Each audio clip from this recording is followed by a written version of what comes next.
Hey, it's Don. So today it's another video. We're going to touch on stamps. We're going to go into some different areas again. We're going to talk about some supplies that you can sell that do very, very well that most people pass up. And at the end, I've got something that's not stamps, that's a hidden gem that most people miss, that I've known for years and years and years, probably decades. It's a vintage Star Wars item, but it's something you're going to find. I found dozens of these, and they're really worth some good money. So we'll show you that at the end. We're going to cut right over there right now, and we're going to cut into stamps to start with. Okay, so now we're just going to start right into stamps. Now, I've talked about the value on a stamp. This is a $50 stamp. Now, I've had several questions on why would stamps be on documents. They're Internal Revenue Service. IRS made stamps, and that's how you paid the fees back in the day. That's a big thing. Think about that. That, you didn't have to just go and pay something. They didn't send you a bill. You didn't have to email them or, pay online or any of that other stuff. Send a check. You go and buy these. The bank would have them. The documents would have to be done there. This one went for $1,750. It's booked at over $2,200. So this one's actually pretty close. As I said, some of the rarer ones will get closer to the book value, but as a general rule, the book value means nothing in the price guides. The price guides to me are more for identification than anything else. The values only mean something if someone's willing to pay it, and most people are not willing to pay it. So perfect example. This is a BOB, a back of the book. It's a revenue stamp. So I always look at the revenues to see if it's got $50, $100 stamps, $25 stamps. It might be good. I can't guarantee all of them because everyone's not worth a ton of money, but $50 ones are usually worth something. Even 20 bucks used or something. That's the point. This one's original gum, light hinge, very fine. So OG original gum, LH, light hinged, very fine. Rare stamp. They've got the catalog. That's Scott's catalog, Scott's price guide for this. Scott's price guides are like 6 or 7 volumes. There's some specialty ones. There's some very specific ones just to the US. We're going to show you some supplies in a few minutes here as well, too, that I look for. I sell supplements for books and things like that too. And I've bought pallets of those for like 5, 10, 20 bucks. And I'm talking hundreds and hundreds of items. I'm talking a 4-foot tall full pallet for 20, 30 bucks at an auction because no one thought it carried any value because there was no stamps on it whatsoever.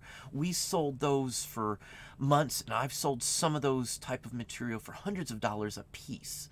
So I always hop on the supplies. That's one area that even if you don't know stamps, you can still make some money because most people only want the stamps. They don't care about 500 supplements that are worth 10 bucks. They don't even know the price on some of those things. They'll buy them and not think about the value. They don't want to mess with them. Stamp people who sell stamps don't want to mess with the supplies unless they're a big store, not an individual. An individual doesn't want to get pallets of stuff in if all they sell is stamps. So that's why the supplies go very well too. So now here is one that's an overprint, and I've talked about overprints. It says Victory. This is prior to the war end, but I believe this is actually VJ Day, after VJ Day, somewhere in that range, where we actually conquered Japan. Japan gave in. I'm not sure on the exact date, but there's Victory on bills, too, money, US dollars, $1 and $5, and I have a couple too. They do show up, but they made stamps. It's very rare to find some in certain conditions. This one's mint. They just don't show up like that. And this one's got a certificate stating what it is from a leading authenticator. So $3,500. This is just one little stamp that's sitting in a book that you may not even know. I would have had to have looked this one up for sure. I wouldn't have known that this specific one is worth so much money. eBay isn't the only source too. We'll talk about some other places to look up prices too. Price guide is helpful on something like this because the price guide value on this would be like $5,000. So you would at least know to, hey, do something with it. But you're not going to get that. I don't know per se if this one's 5,000 or not. It could be 10,000. It could only be, 4,000. But the point is that almost always the price guide will have a much higher value on all these type of items. This was printed by the U.S. government, as was many of the Philippine stamps that do not even say United States of America. And if you don't know what happened after the Spanish-American War, we took possession of it, the whole works. So now here is a inverted center. Let's see how well you can see this. The actual center of this stamp is printed upside down. It was an error. They're run through a press twice. The green is one press run. The actual center is another. So someone stuck the sheet in upside down and it printed that way, and they didn't catch it because they were doing a whole bunch all at once. Or the sheet was stacked wrong. One or two sheets were stacked wrong.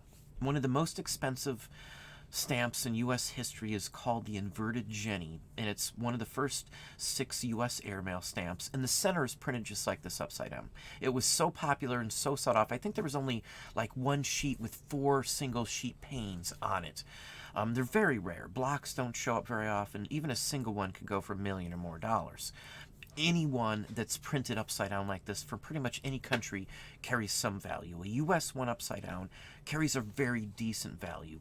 $9,500. This is not as good, obviously, as an Inverted Jenny, but it's the same exact error, just on a different stamp. So if you see any upside down like that, I don't care what it is, you should at least investigate it further. If it's a U.S. stamp, you buy it. Even if it's a new one that they've created, they released a few, maybe 100 sheets of a new release of the Inverted Jenny a few years ago, and those are worth some big money now. Not anything like this, but hundreds of dollars. They're that rare still. So now here's just one for an example. These stamps, the early U.S. stamps, they can tell exactly where it came from on a sheet. If you see up there, this is Scott's 5A. That's Scott, the 5th U.S. stamp ever made. That's what this one is, and it's the A variety. Now, some of these stamps have 10 different versions of that exact same stamp. This one's type 1B because there's another type to it as well. This one looking stamp could have 50 different versions of it, possibly, depending on all the types and the versions and the whole works. This one specifically, though, they can tie to a specific, it says position 3R1E. That's telling you exactly where the stamp was on the sheet. And you can tell it by certain issues like that little line up there on the top left. That's like a plate line or an arrow line or something along that line. This one's trimmed fairly badly, unfortunately. It would have been worth more. If you look at the bottom, it was cut. And this was probably cut by the postmaster because they would sell single stamps and they were in an imperforated sheet. You'd have to cut them with a pair of scissors.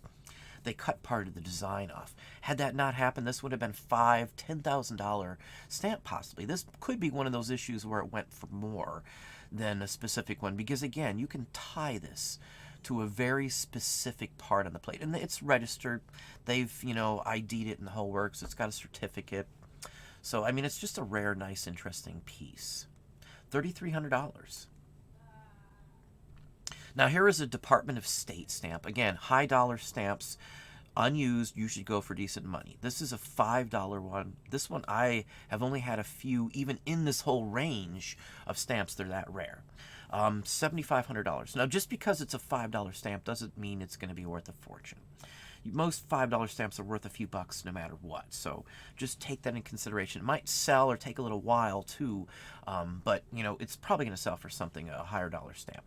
They're charging $27, and I'm sure that's figured in. This was a buy it now at a specific price, no best offer, so that's covering the actual shipment and the whole works. Somebody had asked me not too long ago, isn't there a max you can charge for some things?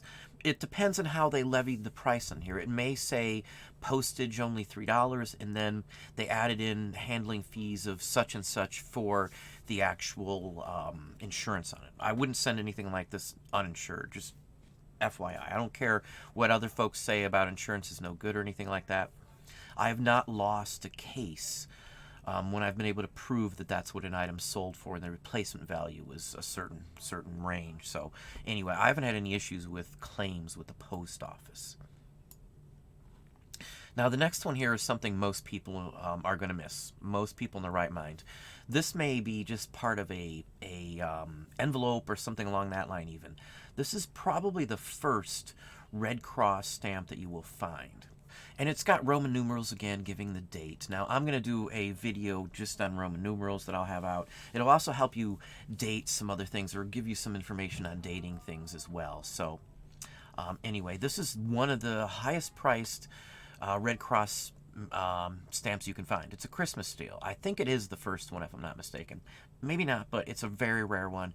$2,700, and it's not a real stamp. It's just a Christmas seal or basically a Cinderella. So just take that in consideration. There's very few that are worth this much, but there are a few. There are some Red Crosses. This is a poster stamp. This is a Cinderella, a fantasy piece, basically, because it doesn't count for anything. It can't be used as postage. Now, the next one here is Honest Abe. This is a campaign. Lincoln and Hamlin. That was his running mate at the time. So, this is a perfect example. It's got a, I guess it would be maybe an octagonal cancel. Maybe it's even more than octagonal. I can't see the whole thing, but you can see it squared off. It's an interesting stamp, probably in the Scott's like the 20th U.S. stamp, somewhere in that range. I'm not really sure on the exact number. I'd have to look it up. There's several varieties. But any of these early covers like this that have a presidential figure on it for campaigning, not necessarily just showing him on the cover. That means not nothing, but they're still rare with just him on the cover. But if they're for campaign, they're worth a ton more money. $2,300. This is something you may turn up. It's not going to necessarily turn up in a stamp collection. This would turn up at an estate sale, an auction, just thrown in with some stuff. If you're not a stamp guy or a political person, you may not know a lot about that. I do political stuff, which we're going to cover in some videos on YouTube as well, too, but this is a key item. You know, any of these type that have a campaign, and it may have just said Lincoln and Hamlin with no picture of Abe on it, and that would still be in the $5 to say $1,000 price range. It doesn't have to have an image. It just has to say those stampings. Now, there's forgeries of some of this stuff too, because they're, you know, handmade basically back in the day. Somebody carved this into a plate, a steel plate or a wood block or something to get that. So, you know, it was cheaply done because they were, you know, just, it's an advertisement piece. It wasn't meant to be kept, basically. So, anyway, this is just another side of covers. We're just going to pop around and show you some random oddball items, just to show you the variety, I guess, today, and to help you think about some other areas and why these show up. Now, if this was for Kennedy or something, it's not going to be worth much money at all. Or anything past the 30s. Maybe an FDR one might carry a few dollars extra, as long as it's a campaign piece, not just a, you know, a patriotic piece. Now, the next one here is a repaired piece, just to show you that repaired pieces do still sell. Now, this is certified by Weiss. Well-known certifier. I would trust the judgment in all honesty, but it's been repaired. And yeah, here, see, they put a photo in there too. Small repair. It's a 5mm repair. Shows in the photograph. So let's look down here. I personally can't see it, but what you would repair this with would be a little tiny piece, or you'd back the whole back of this with some rice paper with some water-soluble glue. So if somebody didn't like the repair, it could be carefully removed because it is water-soluble. So that's a repair job on a stamp. A stamp repair job isn't going to kill it. It just depends on the stamp. Now, if it's not worth much, the stamp in the first place, don't mess with doing anything with it whatsoever. If you're going to do a stamp, it has to be done properly, though. Acid-free paper, acid-free water-based glue. So just FYI. And it still went for $2,300 with a decent-sized repair to it. So again, I do repair, as you know. If I have a stamp that's worth repairing, I'll show it. I don't mess with repairing too many stamps. I don't get high dollar stamps. You know, I'm talking thousands. I just don't run into those. But $50, $100, $200, $300, those show up. So anyway. Now, here's just another example of something very rare. This is a St. Louis city stamp. Before the post office issued these in, say, 1847, they actually had some state and city stamps, and this is just a perfect example of them. Someone may not realize this is a stamp in some cases, may come unused. Even a reprint of this is worth a few bucks. So, you know, there's many reasons to find something like this. It doesn't have to be in a stamp collection. Usually these oddball pieces like this don't even come from stamp collections to start with. They show up in estates, pieces set aside, found in an envelope, things like that. Estate sales are the bomb for oddball stamps. In all honesty, my best stamp purchases are always from estate sales. The second one are local live auctions. Those are my top two places to purchase stuff that's rare and will get me some good money for stamps right off the bat. Estate sales, number one. And even if they're not stamp collectors, and if it's an old enough estate, there's still going to be some covers in there. People saved letters from people that were in the wars, that were, or family members, or just interesting stuff that belonged to their family. Sometimes there's documents in the envelopes, and the envelopes just came along with it. So all of that stuff are key places. And again, number one, estate sales.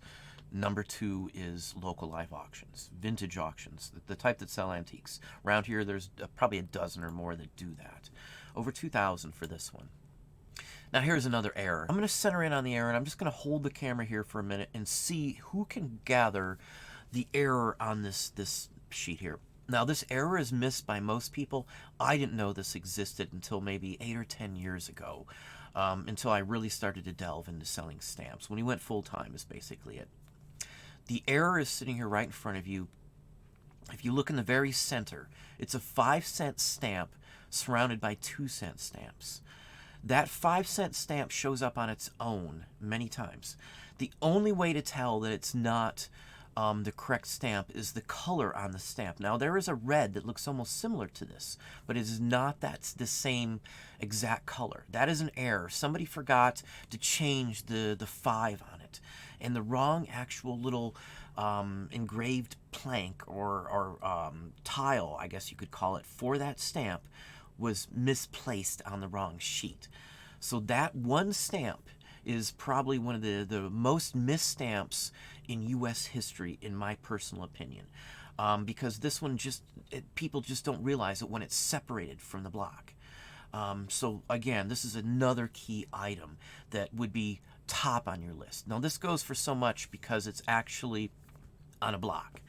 So, and as you see here, $2,900, this isn't too far off from the actual catalog price. This is one of those that's just very sought after these days. This one's skyrocketed in price. Now, there's a double error to this, and we're not going to talk about the double error. That's not my consideration on this one at all. My consideration is the 5-cent stamp there in the middle.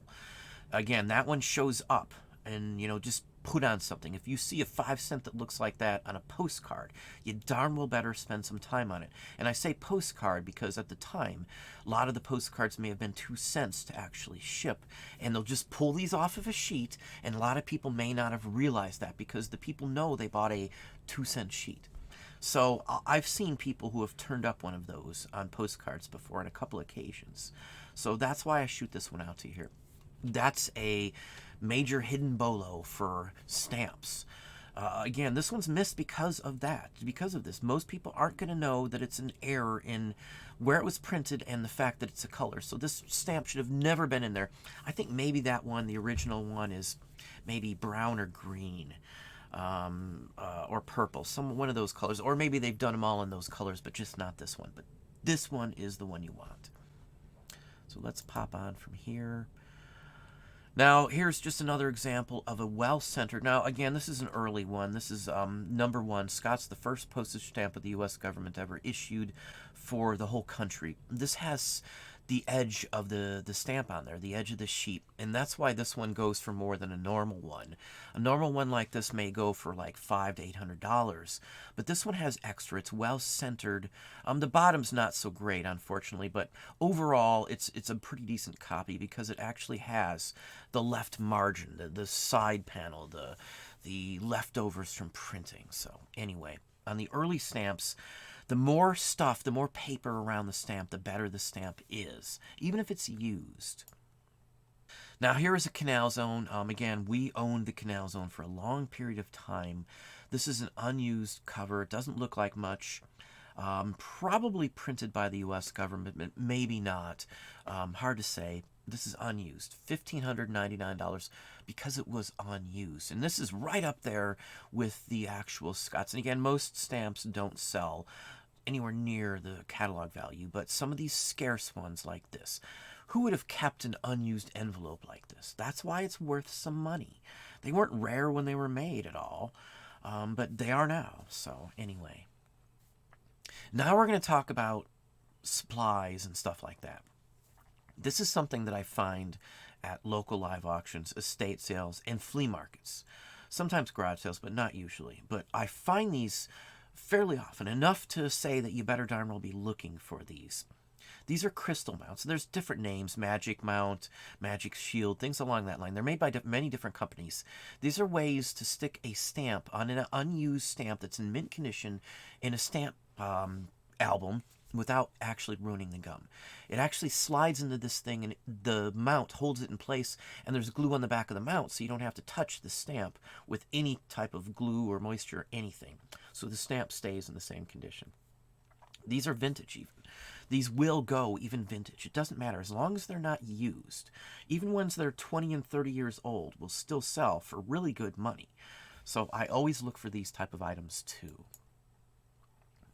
Now, other things that I've made a ton of, and I'm talking hundreds of bucks, are books, specialty books on stamps. This is one of the #1 ones that you should run into at some point in your life. Encyclopedia of the Colors of the U.S. Postage Stamps. This is nothing more than color sheets so you can match the color on your stamps.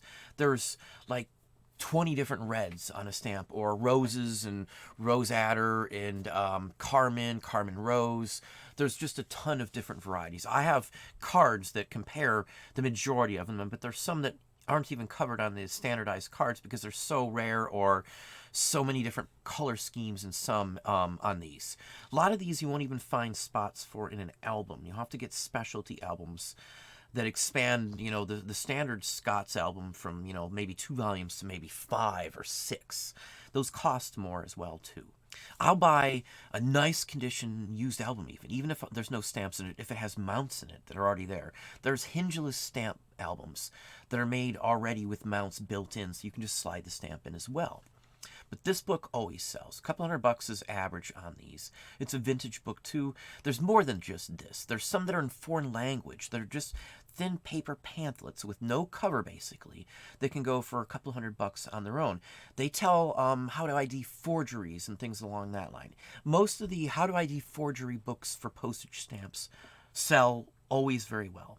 I mean, not all of them, but the majority of them sell for 30, 40, 50, 60 bucks if they're vintage ones. Pre-1940 are always the best ones.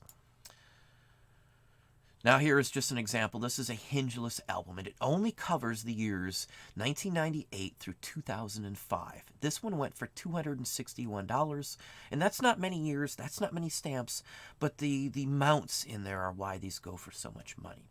People will spend a fortune just mounting them. So anyway, just keep that in mind. This person sold 7 of these for $261. They have 9 more. So I do buy bulk. This could be, you know, 10 years old, this book, and just have been sitting around. A business went under. Somebody bought a bunch of these, and boom. I'm talking pallets of this kind of stuff. Many pallets, not just once or twice, but many pallets. So the stuff shows up, and it shows up dirt cheap because most people, as I said, don't want to mess with the supplies. They only want to sell the tiny little stamps that are easy to sell, unless they're a store. A big store might buy this kind of stuff, but that's about it. Usually at auctions, when it's just supplies with no stamps, I'm the only one there usually bidding on the stuff. And they do show up. If you're in a big town, you're going to see stuff like this show up. A stamp company went under, or they put up this for auction, or put up that for auction, or a business, or, you know, a bookstore even. Sometimes you'll find stuff like this when a bookstore goes under. Now here's supplements. Now I've sold probably 1,000 or better supplements in my day. Maybe even more than that, because again, we've done pallets. Even if they're multiple ones of the same one, I'll just put them up just like this in lots. I'll do, you know, 10 of them, 15 of the same ones up. This supplement, usually the worldwide supplements for the newer editions are the ones that sell for the highest. This is a 2-part one, part 1 and 2. They have both parts, $256. Now, a supplement for worldwide are just pages that are already hole punched that you put in the album. It does not come with an album. It's just loose pages. That's it. Not mounted anything. They're just wrapped in a sheet of plastic, basically. Loose, single sheets of pages with nothing else with them. We do very well on those. I've sold every one I've ever had, even if I had to bulk them together in big lots. I don't think I've thrown any of those away, ever, or anything else other than bulk them up. Now, vintage Scott's price guides sell as well, too. So if you're somewhere and you see a set from, say, 2015 through 2018, I wouldn't go too far back. Before 2015 or maybe 2012, you don't want to mess with them at all unless you're just getting them for yourself. The older they are, the less they go for. So for a 2015 one, still may go for $100, $125 if you've got them all with the specialized. Now there's a specialized one, so just keep that in mind. And there's a U.S. versions that just cover the U.S. So, those will sell as well depending on the year. So I do mess with some of these only if they're new. Look them up, as I say, for everything. Again, these are show guards, stamp mounts, prints.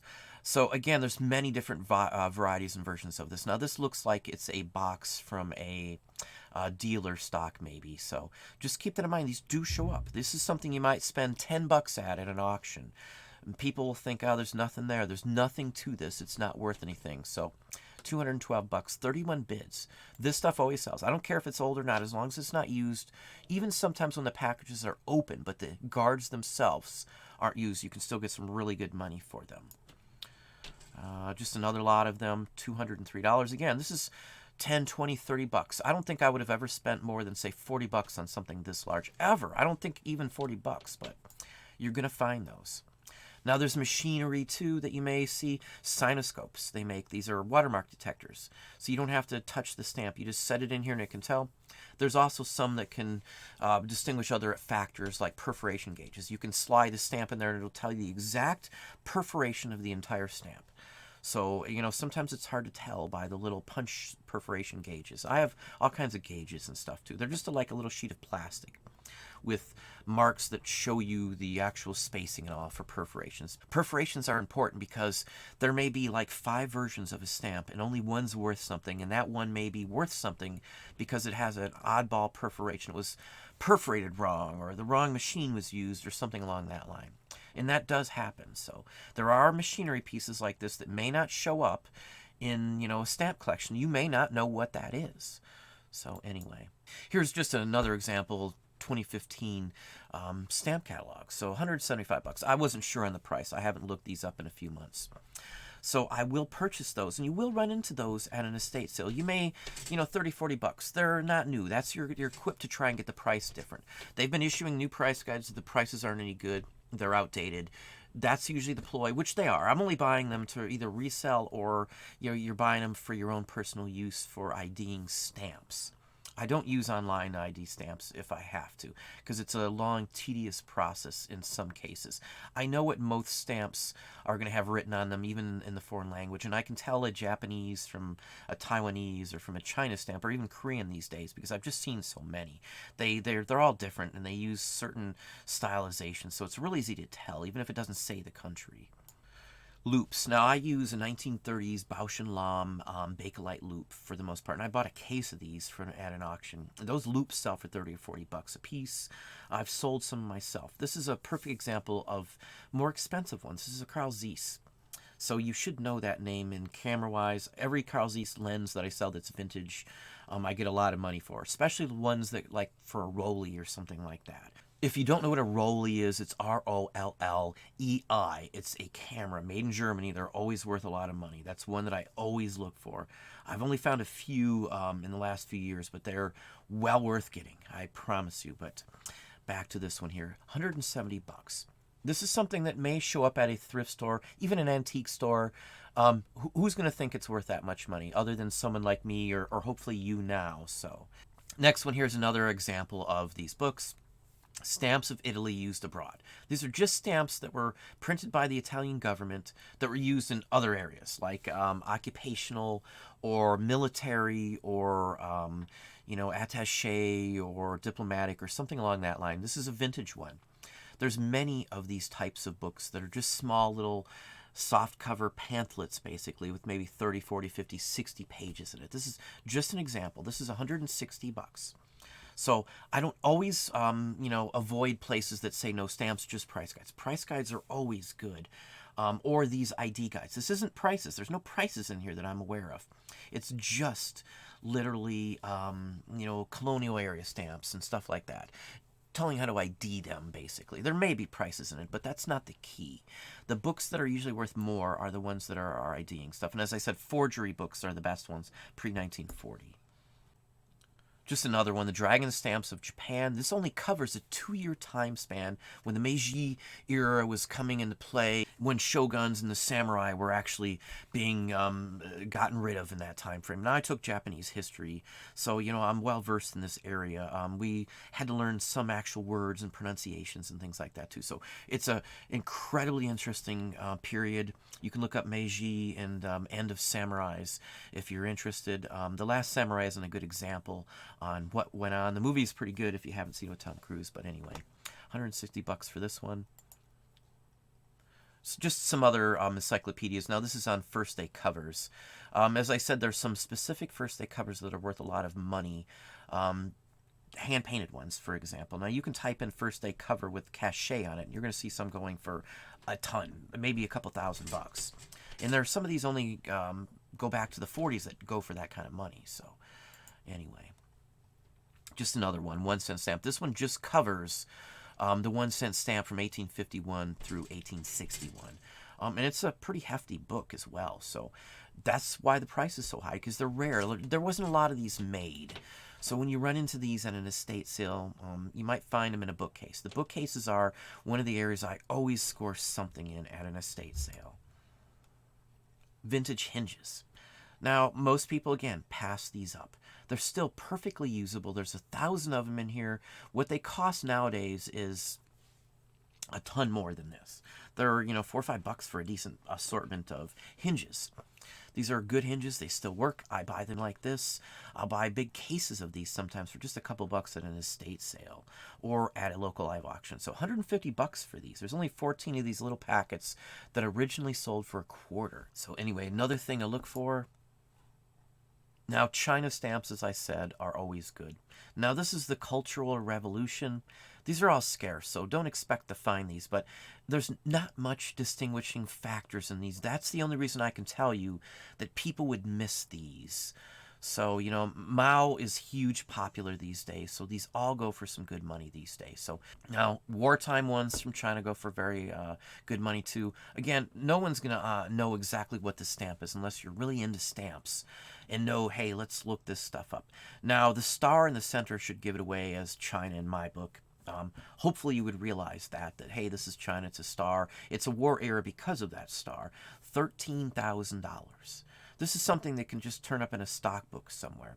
That's why, I say stock books are always the best.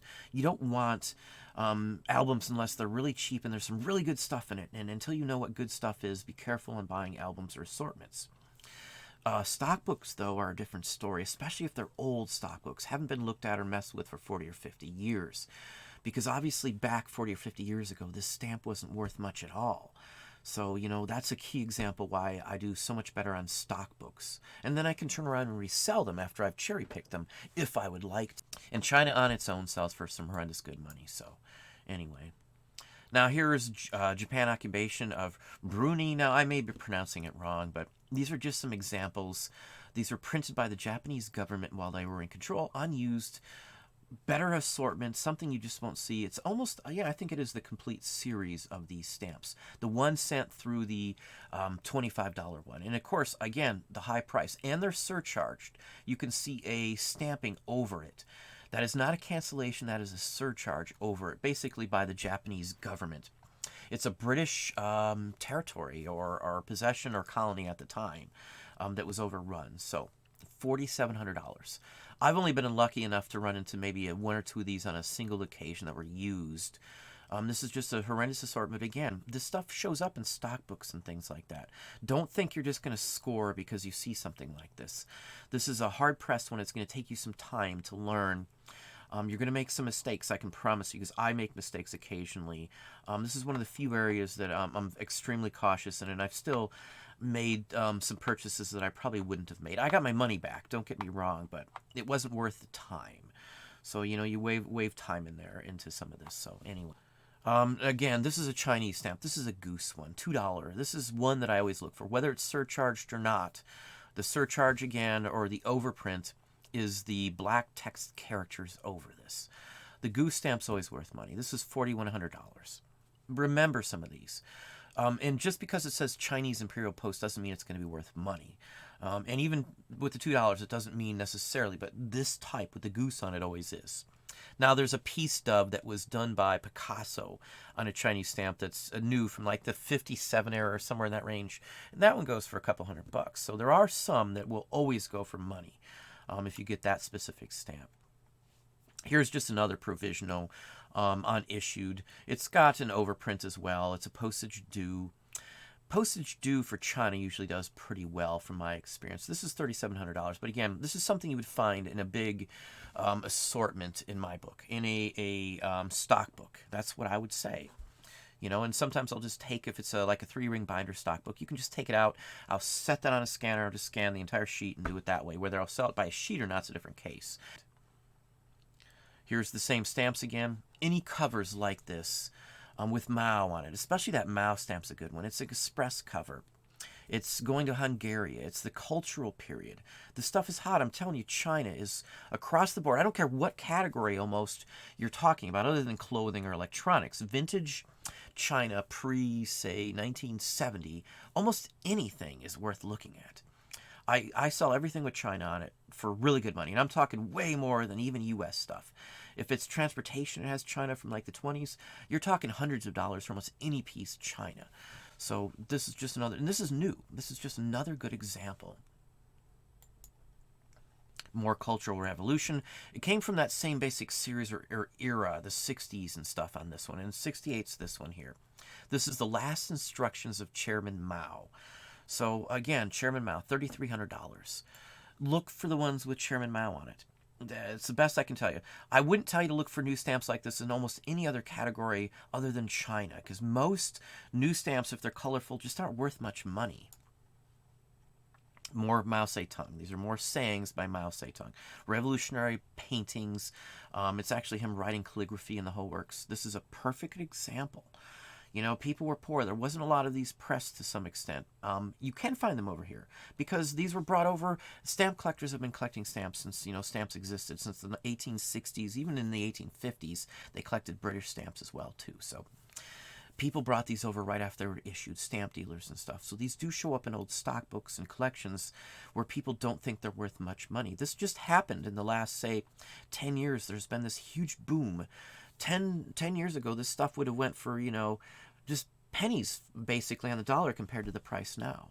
So that's what I say. Older stuff, older collections and estate sales are always good. Always. Other things to look for here are covers.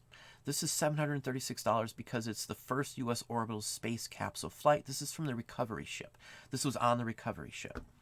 Even if it doesn't have that cancellation over there, and nothing else. So this whole left side of the envelope's just blank, just a return standard address on it.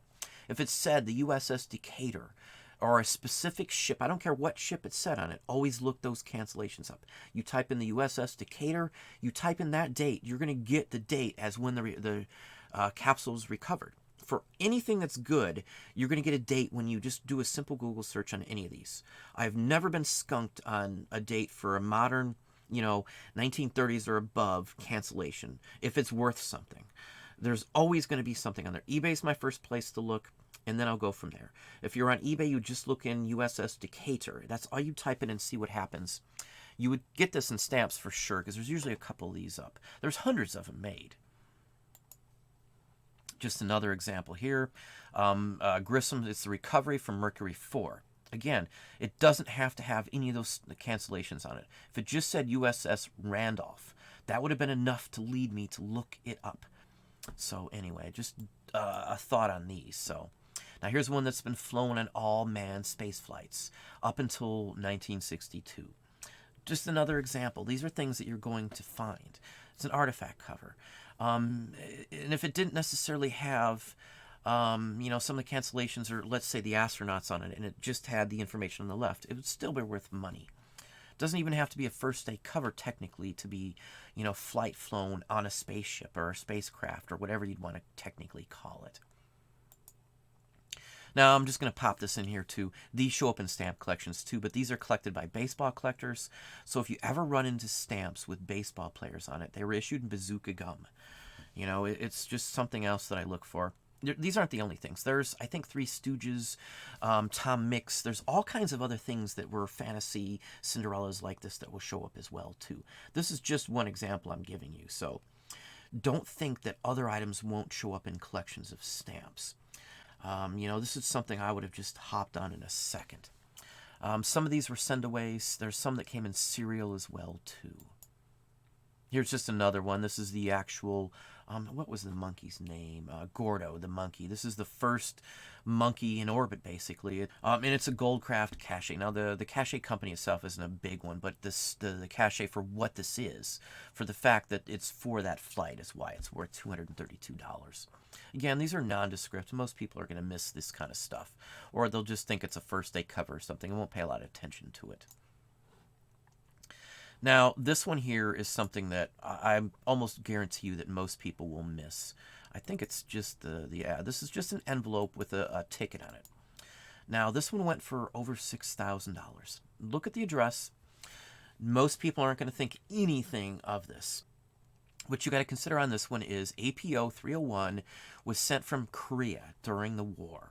That's why it's rare. There isn't much mail like this. Not only that, it's an air parcel post, which would have been very hard-pressed to have done back in the day. You had to go somewhere, it's marked airmail on top of it. You had to pay extra. It had to be declared. It has extra postage on it. It's coming from a rare area. It actually has the actual technical declaration sheet on it as well, the little slip here. These just don't show up. This is an extremely rare item. May not seem like it to somebody, but if you get you're in an attic somewhere, you're at an estate sale, and there's APO stuff from the 50s, a lot of that could be Korean War, and it may not mean anything to anybody else. Hopefully this is an eye-opener for you. APOs I always look for, and I always research ones from war era years, always, because even if it's a World War II one and it's from an APO of like Guam or Iwo Jima or something, and it's from a specific date, it could be worth some big money. It could be an invasion or D-Day cancellation from an APO, in France, or it could be the first APO sent from, reoccupied territory or something.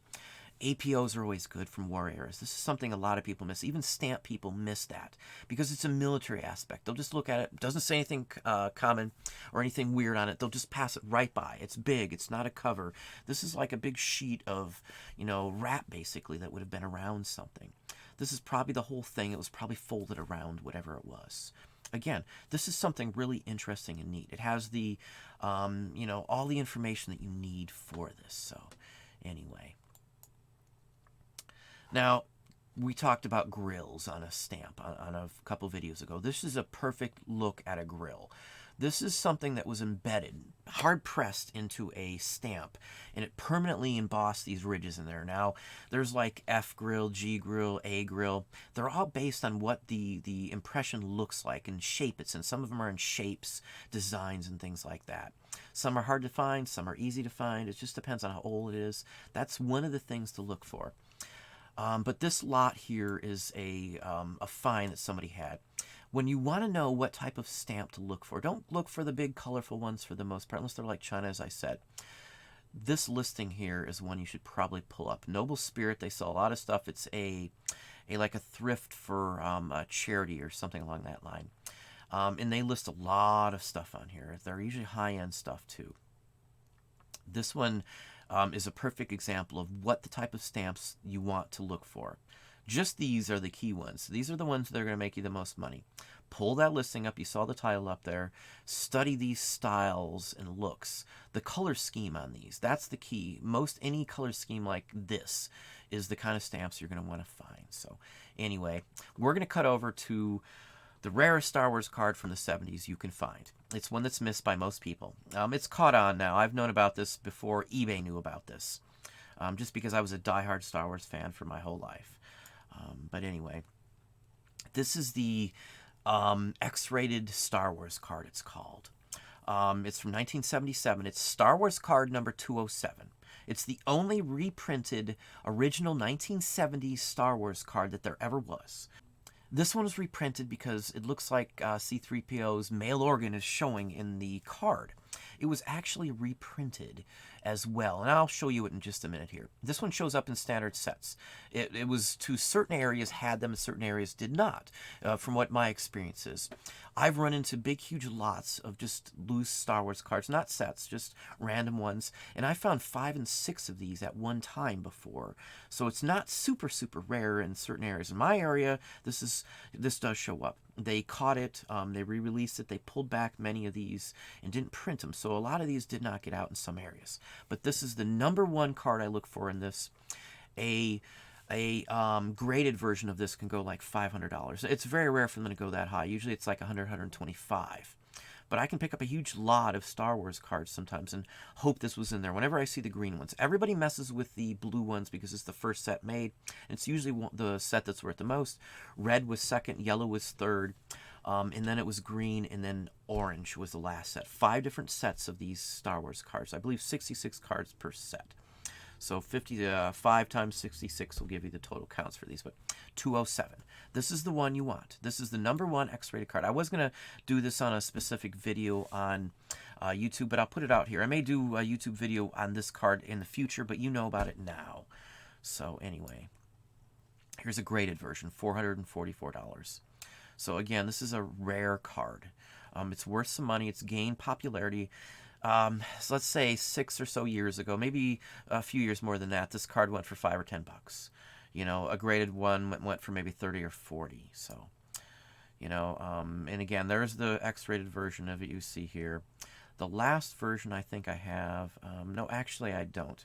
I thought I had a version that showed both copies of it. So the edited one and the unedited one. Everybody should go up right now and look up Star Wars. Just type in Star Wars 207.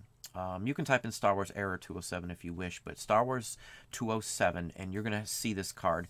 There's going to be both versions of it you'll see. Look at both versions so you can know the difference here. It's the appendage sticking out between his right arm there and his right side. That's what the error is. That was removed. It was cropped and edited out in the other version of this card. So I average 25 to say 75 on this card, depending on the time of the year and how many other ones are up. Now I used to just wait and wait till there wasn't one up, but nowadays more and more people know about this card, so it's hard to list one and not have another one up. I don't grade them usually unless I know for a fact that it's going to grade high. I'm not a grading person for the most part, but on this card, I may grade it if I know it's just an immaculate copy of it. So anyway, that's what I have for you today. Well, there you go.